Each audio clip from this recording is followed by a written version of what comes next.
irmãos, o final deste ciclo é profundamente trágico. Quem não estiver aparelhado não vai saber enfrentar, não. Porque para enfrentar o que vem lá, como diz a LBV, só sabendo o que vem lá.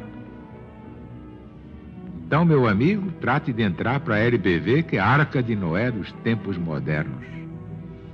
Vamos apresentar nesta hora mais um trecho do Apocalipse de Jesus, segundo São João.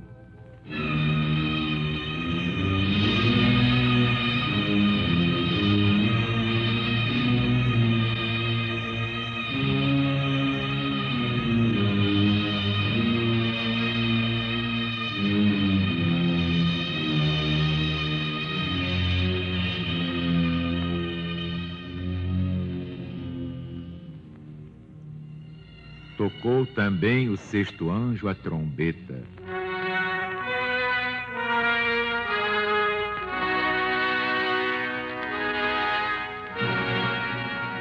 E eu ouvi uma voz que saía dos quatro cantos do altar de ouro, que está diante dos olhos de Deus, a qual dizia ao sexto anjo que tinha trombeta: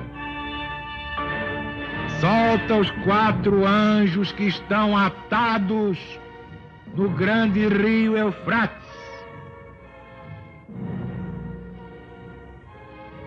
E logo foram desatados os quatro anjos, que estavam prontos para a hora, dia, mês e ano, para matarem a terça parte dos homens. E o número deste exército de cavalaria era de 200 milhões. E eu ouvi dizer o número deles. E vi assim os cavalos na visão.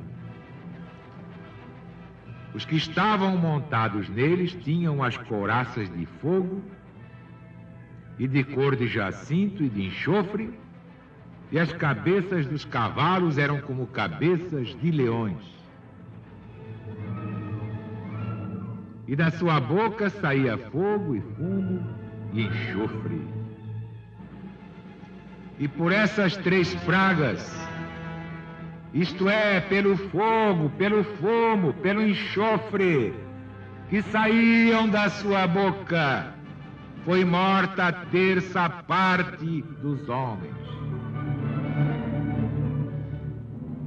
Porque o poder dos cavalos está na sua boca e nas suas caudas,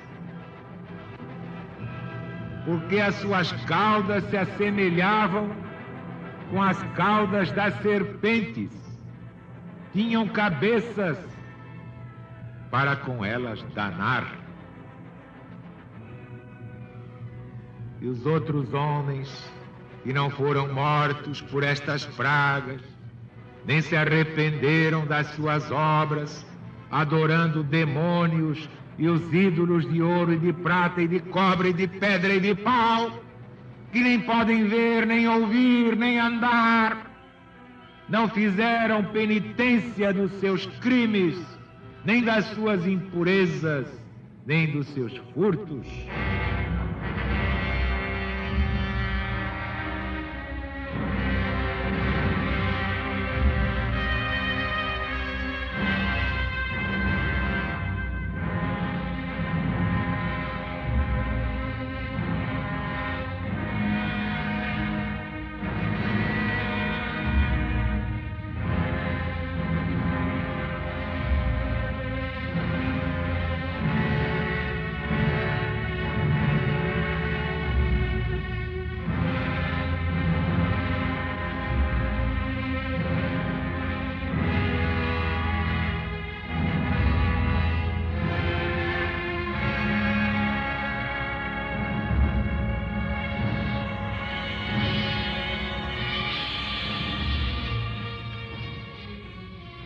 Meus amigos, meus irmãos, estamos na primeira volta cíclica.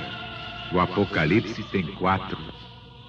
Mas é preciso partir do princípio para instruir a grande maioria das massas populares. Todos estão atentos, ouvindo este programa. O povo tem fome de Deus, está ouvindo este programa.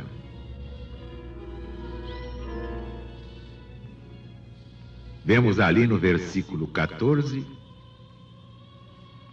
solta os 4 anjos que estão atados, isto é, amarrados, presos no grande rio Eufrates. O que significa isto? Vamos passar o espanador na memória. Exato. Estes 4 anjos eram os anjos que presidiam as fronteiras do Império Romano.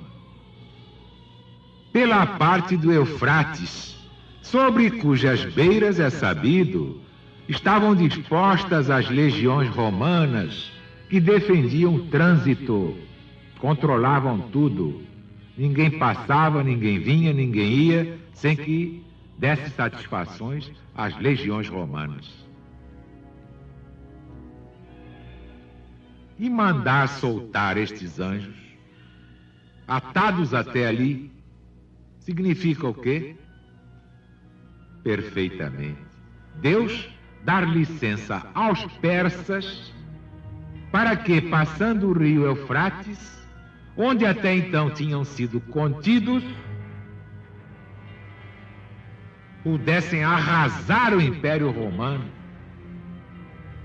Como a história geral nos informa que de fato aconteceu, desde o tempo de Valeriano. Foi prisioneiro dos persas, até o de Juliano Apóstata, e também morreu na guerra. E nas outras voltas cíclicas do Apocalipse? Você já conhece a lei dos ciclos múltiplos. Com o tempo a história se repete, dando outros nomes de homens e outros nomes a estas regiões e a estas entidades simbólicas. É preciso ter olhos de ver e ouvidos de ouvir. E o número, versículo 16, deste exército de cavalaria era de 200 milhões. Já na primeira volta cíclica, imagine agora, hein? O número definido, preciso, de 200 milhões foi posto para demonstrar um imenso e prodigioso número de combatentes. Realmente, naquela primeira volta, o número dos exércitos da Pérsia, basta ver na história de Xerxes e Dario, era exatamente isso. Eram coisas assombrosas para aquele tempo. Mas agora, multipliquem esses 200 milhões. Que toda a terra passará pelo fogo. Toda a terra passará pelo fogo. Não tem saída. 2/3 da humanidade desaparecerão rapidamente na hora do Armagedon. E a terça parte final vai ser passada pelo fogo. Ninguém vai deixar de ser afetado. Ai daqueles que não tiverem o sinal de Deus na sua alma. E naquele tempo era na testa, agora é no espírito.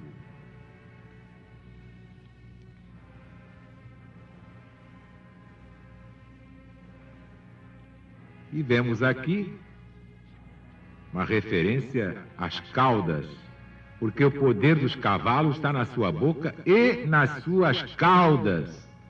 Porque as suas caudas se assemelham às caudas de serpentes. Têm cabeças e com elas danam. Na primeira volta cíclica, vocês já viram que isto simbolizava apenas os párticos. Eles compunham o exército dos persas, porque estes, subjugando aqueles, não fizeram mais do que mudar o nome do Império Pártico. Pelejavam por diante e por detrás. e até na hora de fugir, eles se viravam rapidamente, despedindo as suas flechas, as suas setas, conforme o que deles escreveu Virgílio na sua obra famosa Geórgicas. Vocês veem que tudo tem uma explicação. Dizer que a profecia é impenetrável, que não vale a pena perder tempo com isso, é coisa de louco. Vocês não viram aquela provação de Daniel? Nabucodonosor teve um sonho. Mas depois não se lembrava do sonho. Então chamou todo mundo para que explicasse que sonho foi e que foi que ele sonhou.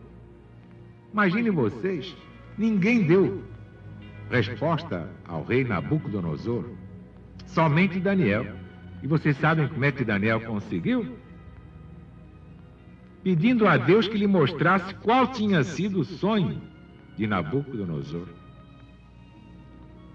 Então, como Daniel tinha merecimento, Deus lhe mostrou realmente qual fora o sonho do rei Nabucodonosor. Foi assim que Daniel ganhou a parada. Mas ele teve que dizer ao rei qual foi o sonho que o rei teve.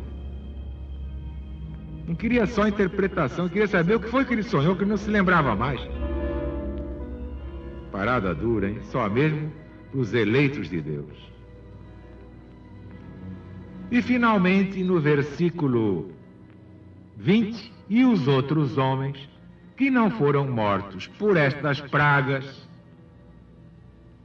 nem se arrependeram das suas más obras, adorando demônios e ídolos de ouro e de pedra, e de prata e de cobre e de pau, que não podem ver, nem ouvir, nem andar, não fizeram penitência dos seus crimes. O contexto mostra que São João Evangelista fala dos idólatras romanos, porque a idolatria dominava ainda, dentro da própria Roma, até o tempo de Honório. Basta ler as obras do prefeito Símaco, as suas cartas. Mas isso, claro, na primeira volta cíclica. Os outros homens que não foram mortos por essas pragas não se arrependeram das suas más obras, adorando demônios, ídolos de ouro, prata e cobre, pedra e pau. Quer dizer, objetos inanimados, ídolos imprestáveis, está aqui o apóstolo dizendo, que nem podem ver, nem ouvir, nem andar. Deus tem que ser adorado em espírito. Como Jesus disse à samaritana, Deus é espírito, importa que aqueles que o adorem em espírito e verdade. Você pode fazer uma imagem de Deus, se ele proibiu imagens? Você pode botar um retrato de seu pai morto no caixão na sala de visitas? Sua mãe morta, você pode botar na secretaria? Como é que você faz isso com Jesus? Bem, meus amigos, meus irmãos, amanhã voltaremos com o Apocalipse de Jesus segundo São João.